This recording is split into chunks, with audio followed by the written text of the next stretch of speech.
I'd like to welcome Jan Muleman to RF Podlooza. She is the CEO and founder of the Regroup Agency. And Jan, I understand you have a real important milestone coming up soon. Can you tell us a little bit about that? We do. It is our 20th anniversary as Regroup.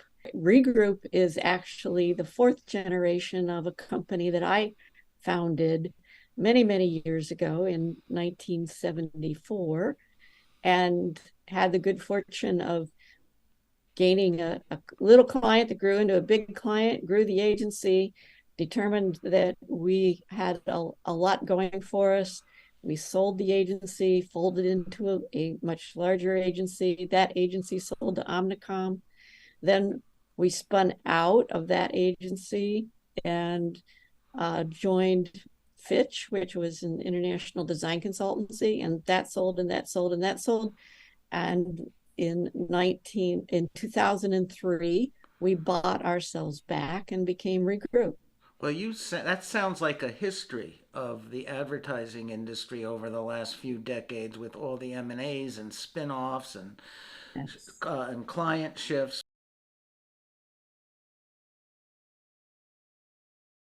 Going back to the very beginning of your lineage, you started with a really well-known brand name, which makes and sells one of my favorite food groups. Why don't you tell us a little bit about that?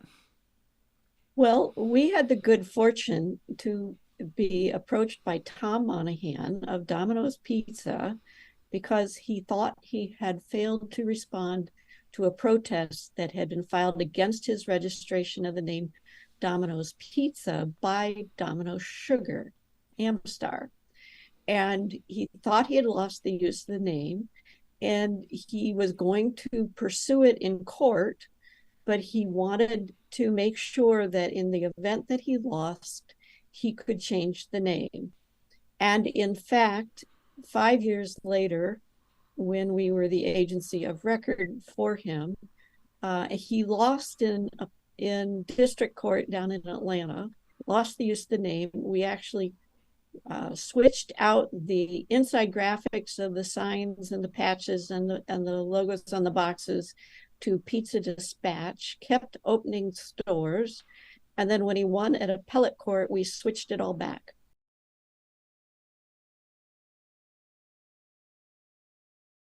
Your agency's background and your background, you have a lot of retail and or franchise experience. How is that different than servicing a regular, you know, consumer products type brand? There is a huge difference in managing a multi-unit either retail or franchise. And in a franchise organization, it's doubly complex because franchise franchisees are owners and they have a certain amount of autonomy. In a franchise organization, you might, as a corporation, have the authority to say, this is your marketing program. But in reality, the franchisee has the power to say, no, I'm not going to do it. One of the tools that you developed early on at one of the agencies through your career was the customer journey. Can you tell us a little bit about that? Sure. You know, when we first started, we came out, myself and my founding partner, and many of our team members came out of the Ohio State Department of Industrial Design. We did not start out in advertising. We started out really holistically looking at what is the business problem? Where is this communication channel breaking down? What do we need to do? What are all the touch points that we need to cover? And at the time, we called it seamless communication, so that you were making sure that every touch point was delivering on the brand promise, delivering the customer experience that you wanted to have. And we were completely channel agnostic. That actually led us at the time into retail store design. And it led us into a complete 360 look at what was the customer experience. And we were really pretty far ahead of where the advertising industry was at the time.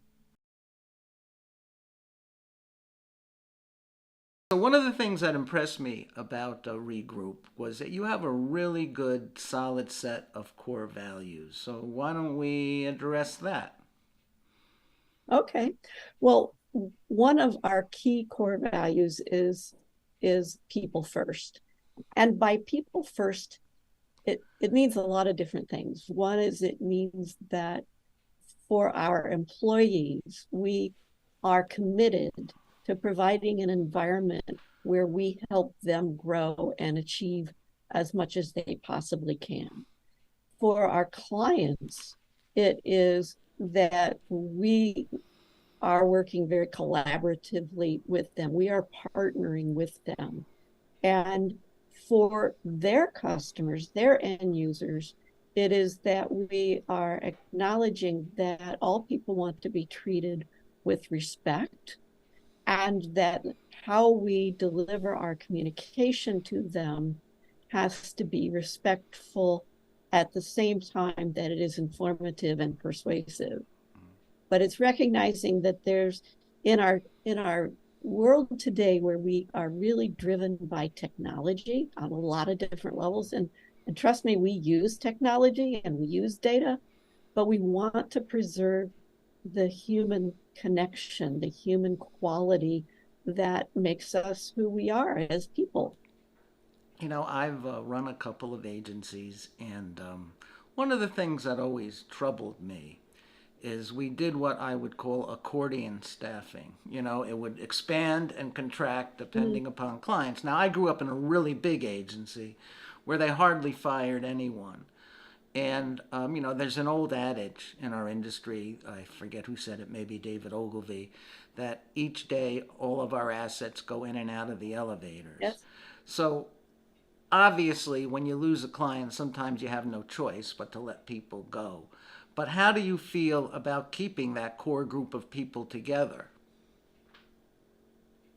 Well, we're really proud of the fact that we have Well, that's for a great. long time. And and we have obviously added new team members as we've grown. And I would say sometimes we keep people to a fault, but that is the advantage of being independent. When you Sure. are independent, you write the checks and you get to decide, okay, we're going through a down period. Let's look and see how long do we think this is going to last? What are we going to do to get out of it? And then how can we manage? What are we willing to risk in order to keep the good people that we have together as a team? Well, That happens. Agencies go up and down all the time. sure, yeah. We we like being able to make those decisions ourselves. I've been in an environment where it was dictated to me, and it's not fun. I bet you that had something to do with a holding company. Yeah. They answer to the beat of Wall Street, and if you can't increase your profits Yeah. every year, which you know, maybe some years breaking even isn't a bad thing if you can keep your culture together. And so that leads me right into some of the biggest topics in our industry today: Chat GPT and AI. Do you have any philosophy on that, or is it still developing, as most people's are, I guess? But I would say we are still developing that. We have written a policy for our team on the use of that. It includes transparency to our clients when we do use any kind of an AI technology. Obviously, in the media world, media has been using AI for quite a while. And so even, yeah, but that's Google's, a little different yeah, than creative. I mean, because algorithmic media has been around. I mean, yeah, it's being more efficient, but when you get into the creative area, I think it's a lot different. well, we are encouraging our teams to explore and use it and see how we can incorporate it into the work that we do, and they are. But again, as I said, we are being really transparent. It's never a strictly an AI generated product. Sure. It is, we are using it for research, we are using it to concept, and then our creative teams are choosing what elements of that are should be incorporated in any solutions that we come up with. So we're approaching it cautiously, but it's a tool, Sure. and it's Yeah. going to be here and we're going to use it. So Okay. we have to figure out what that is. You just want to make sure the tool is put in the right hands, hence the focus on your people and your culture. Exactly.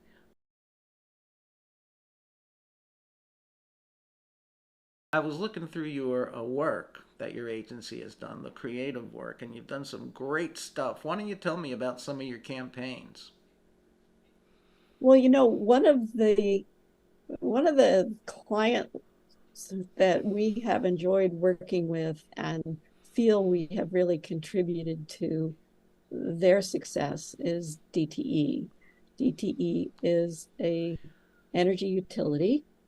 They are, uh, and as a utility, they are in a low engagement category. And often you find that utilities don't do much in terms of marketing and advertising and talking on a regular basis to their customers. What we have found that people feel better about their energy company, their utility, when they have had communications from them. And that includes advertising. So our performance is measured by their customer satisfaction. And our goal is to help them maintain that target level of customer satisfaction. That means that we're constantly listening to what is going on with the consumer. We are always prepared to respond in a crisis because utilities have storms and trees fall down on power lines and that sort of thing. We are prepared to be very responsive and get messages out to the consumers as soon as that happens. And in general, we have been successful at helping them maintain their target levels of customer satisfaction. That's great. And there's a campaign that I saw for the University of Michigan, a Wash Your Hands campaign, which featured some really pop art, I guess, for lack of a better term. Tell me about that one. That was done for the University of Michigan Health System, which is now called U of M Health or Michigan Medicine. And it was an internal campaign when they were trying to really raise their scores for safety and internal steps that they could do in order to make sure that their docs, their nurses, their assistants were managing their level of bacterial exposure. And so this campaign was developed so that we had buttons, we had posters that went in the bathrooms, and it Great was, posters, by the way. yeah, they were, and they're very fun. They're the, oh my God, the invasion of the hand monsters kind of thing. And it got tremendous attention. It was very well received by the internal audiences, by the docs and the nurses, and it actually helped change their behavior. So, sort of changing the topic a little bit. One thing that's really of interest to me, maybe it's a pet peeve, I don't know, but I see that, I was in advertising in big agencies in the 80s and 90s and smaller agencies after that. And, we were all going through the digital transformation, right? And advertising is a lot different today than it was in the 80s. Um, my feeling is that digital has dumbed down the advertising process a bit. And I was wondering if you have an opinion on that. I do think that there is a bit of a trend back to brand and brand, understanding the importance of brand consistency. And I do think that it is, I think that consumers recognize that. I mean, consumers are going to get tired of just having a bunch of digital ads flashed at them Sure. every time they launch a browser. It is getting to be wallpaper. Yeah. Remember when we called some ads wallpaper? Yeah. Well, Yeah. digital advertising is getting to be wallpaper.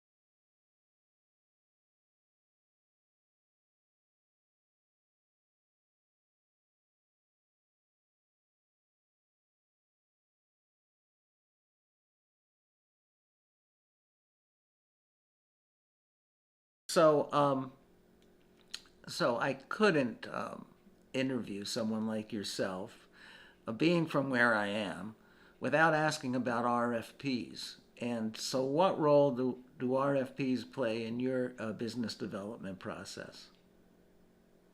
Well, they are a very important part. And yes, thank you. We have actually won a client that we found on RFPalooza. So There you thank go. you very much for that support. Well, And RFPs are probably forever going to be part of an agency's business development process. What we try to do is to be really selective of what ones we pursue, and recognizing that we have to have something of relevance that we can offer them. And that's another core value or philosophy, at least, that I have, which is every time you talk to a customer, whether that is in a prospect mode where you are saying who you are and what you do, you always need to leave them with something of value. So we try to gift as much intelligence as we can in our RFP responses. And the most recent one that we did, thanks to your program, is they sent out an RFP that was a series of questions. It was more like an RFI, but it was a series of questions that let us shine because we could answer their questions with our experience that was relevant to them. well, that's the And way then it give should them be. some, what we are feeling is, in today's world, having a relationship of trust with your audience is getting increasingly difficult. Hmm. What is truth? And Yeah, and that's the true. media isn't Well, yeah, we've helping. been through that, haven't we? Yeah, the media isn't helping a whole lot. Mm. So um, we are focusing a lot more on